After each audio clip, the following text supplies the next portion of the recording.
ಸಂಸತ್ ಭವನದಲ್ಲಿ ಹೊಗೆ ಬಾಂಬ್ ಪ್ರಕರಣಕ್ಕೆ ಸಂಬಂಧಪಟ್ಟಂತೆ ವಿಚಾರಣೆ ಹಾಗೂ ತನಿಖೆ ಕೂಡ ತೀವ್ರಗೊಳ್ತಾ ಇದೆ. ಈ ತನಿಖೆಯ ಭಾಗವಾಗಿ ಮೈಸೂರಿನಲ್ಲಿ ದೆಹಲಿ ಪೊಲೀಸ್ ತಂಡ ಶೋಧ ಕಾರ್ಯವನ್ನ ಮುಂದುವರಿಸಿದೆ. ಆರೋಪಿ ಮನೋರಂಜನ್ ಮನೆಯಲ್ಲಿ ಇಡೀ ಪ್ರಕರಣದ ಏಟು ಇದಾರಲ್ಲ ಆರೋಪಿ ಮನೋರಂಜನ್, ಆತನ ಮನೆಯಲ್ಲಿ ಶೋಧವನ್ನ ನಡೆಸಲಾಗಿದೆ. ಮೈಸೂರಿನ ವಿಜಯನಗರದ 2ನೇ ಹಂತದಲ್ಲಿರುವಂತಹ ಮನೋರಂಜನ್ ಮನೆಗೆ ಬಂದಿದ್ದಾರೆ. ಮನೋರಂಜನ್ ಕುಟುಂಬಸ್ಥರಿಗೆ 1 ಗಂಟೆಗಳ ಕಾಲ ವಿಚಾರಣೆಯ ಬಿಸಿ ಕೂಡ ತಟ್ಟು ಅನ್ನೋದು ಗೊತ್ತಾಗ್ತಾ ಇದೆ. ದೆಹಲಿಯ ಸ್ಪೆಷಲ್ ಸೆಲ್ ಪೊಲೀಸರಿಂದ ವಿಚಾರಣೆ ಸಾಗಿದೆ.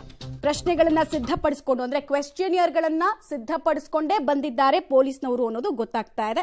ಜೊತೆಗೆ ಸ್ಥಳೀಯ ಭಾಷಾಂತರಕಾರರನ್ನ ಅಂದ್ರೆ ಟ್ರಾನ್ಸ್ಲೇಟರ್ಗಳನ್ನ ಕೂಡ ಕೂರಿಸಿಕೊಂಡು ಕುಟುಂಬಸ್ಥರಿಗೆ ಪ್ರಶ್ನೆಯನ್ನ ಕೇಳ್ತಾ ಇದ್ದಾರೆ. ಡೀಟೇಲ್ಸ್ ಕೊಡ್ತಾರೆ ಶಬೀರ್. ಒಂದ್ ಕಡೆಗೆ UAPA ಸೆಕ್ಷನ್ ಅಡಿ ಕೇಸು, ಇನ್ನೊಂದ್ ಕಡೆಗೆ ತನಿಖೆ ಮುಂದುವರಿತಾ ಇದೆ. ಅದರ ಭಾಗವಾಗಿ ಮೈಸೂರಿಗೆ ಬಂದಿದ್ದಾರೆ. ಸೊ ಇವತ್ತು ಯಾವ್ಯಾವ ರೀತಿಯಲ್ಲಿ ಈ ತನಿಖೆ ಮಜಲು ಸಾಗಿದೆ ಅಂತ ಮಮತಾ ನೋಡಿ, ಕೇವಲ ಮನೋರಂಜನ್ ಮಾತ್ರ ಅಲ್ಲದೆ ಎಲ್ಲ ಆರೋಪಿಗಳ ರಾಜ್ಯಗಳಿಗೂ ಕೂಡ ಹೋಗಿ ಅವರ ಮನೆಗಳಲ್ಲಿ ಮತ್ತೆ ಅವರ ಸುತ್ತಮುತ್ತ ಇರುವಂತಹ ಜನರು ಮತ್ತೆ ಅವರ ಆಪ್ತ ಸ್ನೇಹಿತರು, ಅವರ ಬಂಧು ಬಳಗ, ಹೀಗೆ ಬೇರೆ ಬೇರೆ ಆಯಾಮಗಳಲ್ಲಿ ವಿಚಾರಣೆಯನ್ನ ನಡೆಸ್ತಾ ಇರುವಂತದ್ದು. ಇಲ್ಲಿ ಬಹಳ ಮುಖ್ಯವಾಗಿ ನಡೀತಾ ಇರುವಂತದ್ದು ಏನು ಅಂದ್ರೆ ಆರೋಪಿಯ ಹಿನ್ನೆಲೆಯನ್ನ ತಿಳಿದುಕೊಳ್ಳುವಂತ ಕೆಲಸವನ್ನ ದೆಹಲಿ ಪೊಲೀಸರು ಮಾಡ್ತಾ ಇರುವಂತದ್ದು. ಈ ಹಿನ್ನೆಲೆಯಲ್ಲಿ 6 ಜನ ಆರೋಪಿಗಳೇನಿದ್ದಾರೆ, 6 ಜನ ಆರೋಪಿಗಳಿಗೂ ಕೂಡ ಒಂದೊಂದು ವಿಂಗ್ ಗಳನ್ನ ಮಾಡಿ ಆಯಾ ರಾಜ್ಯಗಳಿಗೆ ಕಳಿಸಿ ಅವರ ಹಿನ್ನೆಲೆಯನ್ನ ಕಲೆ ಹಾಕುವಂತ ಕೆಲಸವನ್ನ ಮಾಡ್ಲಾಗ್ತಾ ಇರುವಂತದ್ದು. ಅದರ ಪೈಕಿ ಈಗ ಮನೋರಂಜನ್ ವಿಚಾರಣೆಗಾಗಿ ದೆಹಲಿ ಪೊಲೀಸರು ಮೈಸೂರಿಗೂ ಕೂಡ ಬಂದಿರುವಂತದ್ದು. ಅಲ್ಲಿ ಮನೋರಂಜನ್ ಹಿನ್ನೆಲೆಯನ್ನ ಕಲೆ ಹಾಕುವಂತ ಕೆಲಸವನ್ನ ಮಾಡ್ಲಾಗ್ತಾ ಇದೆ. ಮನೋರಂಜನ್ ಮುಖ್ಯವಾಗಿ ಯಾವ ಕಾಲೇಜ್ನಲ್ಲಿ ಓದ್ತಾ ಇದ್ದ, ಅವರ ಎಜುಕೇಶನ್ ಸ್ಟೇಟಸ್ ಏನಾಗಿತ್ತು, ಅವರು ಯಾವ ಕಾರಣಕ್ಕೆ ಈ ರೀತಿಯಾದಂತಹ ಹಾದಿ ತುಳಿಲಿಕ್ಕೆ ಕಾರಣ ಆಯ್ತು, ಅವರ ಆರ್ಥಿಕ ಸ್ಥಿತಿಗತಿಗಳೇನು, ಅವರ ಗೆಳೆಯರ ಬಳಗ ಹೇಗಿತ್ತು, ಅವರ ಹಿನ್ನೆಲೆ ಏನು, ಅವರು ಯಾವ ರೀತಿಯಾದಂತಹ ಆಕ್ಟಿವಿಟೀಸ್ ಗಳಲ್ಲಿ ಭಾಗಿಯಾಗ್ತಾ ಇದ್ರು ಅನ್ನುವಂಥದ್ದನ್ನ ಮನೆಯವರು, ಅವರ ಸ್ನೇಹಿತರು, ಅವರ ಆಪ್ತ ವಲಯದಲ್ಲಿ ಇದ್ದಂತವರಿಂದ ಒಂದಿಷ್ಟು ಇನ್ಪುಟ್ಸ್ ಅನ್ನ ಕಲೆಕ್ಟ್ ಮಾಡುವಂತ ಕೆಲಸವನ್ನ ಕೂಡ ಮಾಡ್ಲಾಗ್ತಾ ಇರುವಂತದ್ದು. ಸಹಜವಾಗಿ ದೆಹಲಿ ಪೊಲೀಸರಿಗೆ ಕನ್ನಡದ ಸಮಸ್ಯೆ ಆಗುವಂತ ಹಿನ್ನೆಲೆಯಲ್ಲಿ ಕೆಲವೊಂದಿಷ್ಟು ಟ್ರಾನ್ಸ್ಲೇಟರ್ ಗಳನ್ನ ಕೂಡ ಕರ್ಕೊಂಡು ಬಂದಿದ್ದಾರೆ. ಅವರ ಪೋಷಕರಾಗಿರ್ಬೋದು ಅಥವಾ ಸ್ನೇಹಿತರಾಗಿರ್ಬೋದು, ಅವರ ಆಪ್ತ ವಲಯ ಕೊಡುವಂತ ಹೇಳಿಕೆಗಳನ್ನ ತರ್ಜುಮೆ ಮಾಡಿ ಈಗ ಏನು ವರದಿಯನ್ನು ಕೂಡ ಸಂಗ್ರಹ ಮಾಡ್ತಿದ್ದಾರೆ. ಇದೇ ರೀತಿ ಬೇರೆ ಬೇರೆ ಆರೋಪಿಗಳ ಮಾಹಿತಿಯನ್ನು ಕೂಡ ಕಲೆ ಹಾಕುವಂತ ಕೆಲಸವನ್ನ ಮಾಡ್ಲಾಗ್ತಾ ಇದೆ.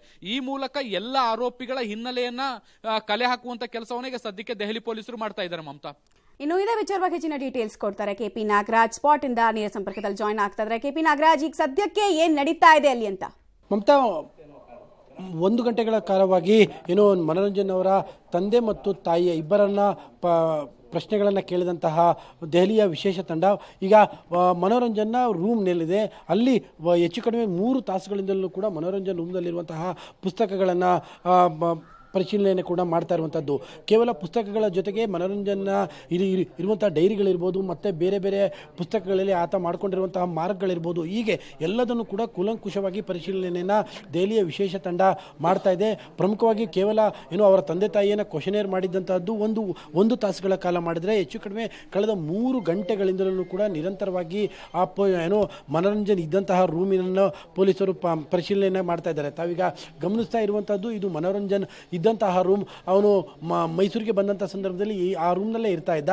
ಹಾಗಾಗಿ ಅಲ್ಲಿ ಅವನಿಗೆ ಸಂಬಂಧಪಟ್ಟಂಥ ಪುಸ್ತಕಗಳಿರ್ಬೋದು ಅಥವಾ ಡೈರಿ ಮತ್ತು ಕೆಲವೊಂದಿಷ್ಟು ಏನು ಕೆಲ ಐಟಮ್ಸ್ಗಳು ಕೂಡ ಇದ್ದಾವೆ. ಹಾಗಾಗಿ ಅವೆಲ್ಲದನ್ನು ಕೂಡ ಪ್ರತಿಯೊಂದು ಹಾಳೆಯನ್ನು ಕೂಡ ಪೊಲೀಸರು ಖುದ್ದಾಗಿ ಪರಿಶೀಲನೆಯನ್ನು ಮಾಡ್ತಾ ಇದ್ದಾರೆ. ಹೀಗಾಗಿ ನಿರಂತರವಾಗಿ ಹೆಚ್ಚು ಕಡಿಮೆ ಬರೀ ರೂಮಿನ ತಪಾಸಣೆಯನ್ನೇ 3 ತಾಸುಗಳ ಕಾಲ ಮಾಡಿರುವಂಥದ್ದು. ಇದರ ಜೊತೆಗೆ ಪೊಲೀಸರು ಈಗಾಗಲೇ ಏನು ಅವರ ತಂದೆ ತಾಯಿಯನ್ನು ಕೂಡ ವಿಚಾರಣೆಯನ್ನು ಕೂಡ ಮಾಡಿದ್ದಾರೆ.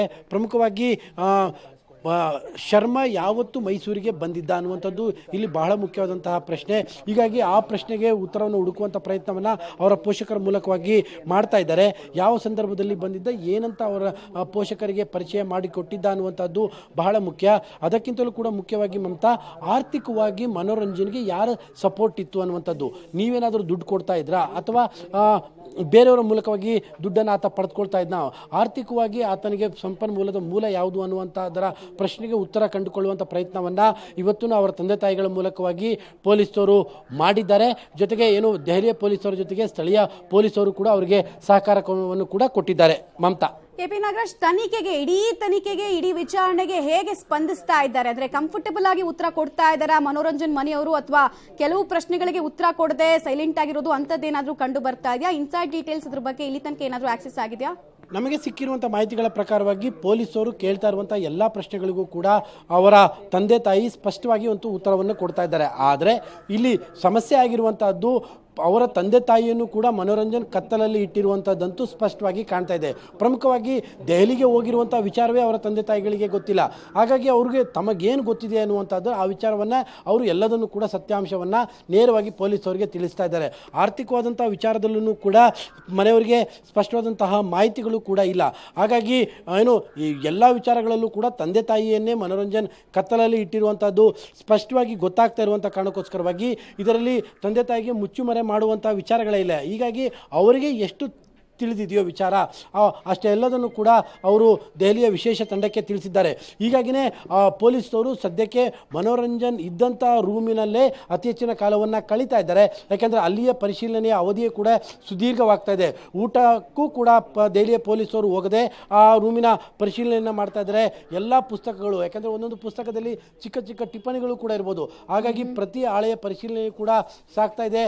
ಅಲ್ಲಿಯ ನೋಟ್ಬುಕ್ ಇರ್ಬೋದು, ಡೈರಿ ಇರ್ಬೋದು, ಹೀಗೆ ಎಲ್ಲದರಲ್ಲಿ ಯಾವುದಾದ್ರೂ ಕೋಡಿಗೆ ಮಾರ್ಕ್ ಇದೆಯಾ ಅಥವಾ ಯಾವುದಾದ್ರೂ ನಂಬರ್ಗಳಿದೆಯಾ, ಹೀಗೆ ಪ್ರತಿಯೊಂದನ್ನು ಬಹಳ ಸೂಕ್ಷ್ಮವಾಗಿ ಪೊಲೀಸರು ಇಲ್ಲಿ ಪರಿಶೀಲನೆ ಮಾಡ್ತಾ ಇದ್ದಾರೆ.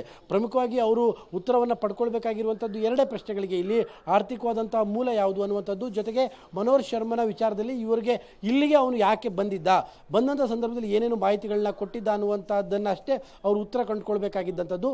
ಅದನ್ನು ಕಂಡು ಪೋಷಕರು ತಮಗೆ ಎಷ್ಟು ಗೊತ್ತಿದೆಯೋ ಅದೆಲ್ಲದನ್ನು ಕೂಡ ದೆಹಲಿಯ ಪೊಲೀಸರಿಗೆ ಸಂಪೂರ್ಣವಾಗಿ ವಿವರವಾಗಿ ಹೇಳಿದ್ದಾರೆ ಮತ್ತು ಇಡೀ ತನಿಖೆಗೆ ಅವರು ಸ್ಪಂದನೆ ಮಾಡಿದ್ದಾರೆ ಅನ್ನುವಂಥದ್ದು ಈಗಾಗಲೇ ಸ್ಪಷ್ಟವಾಗಿ ಗೊತ್ತಾಗ್ತಾ ಇದೆ. ಮಮತಾ.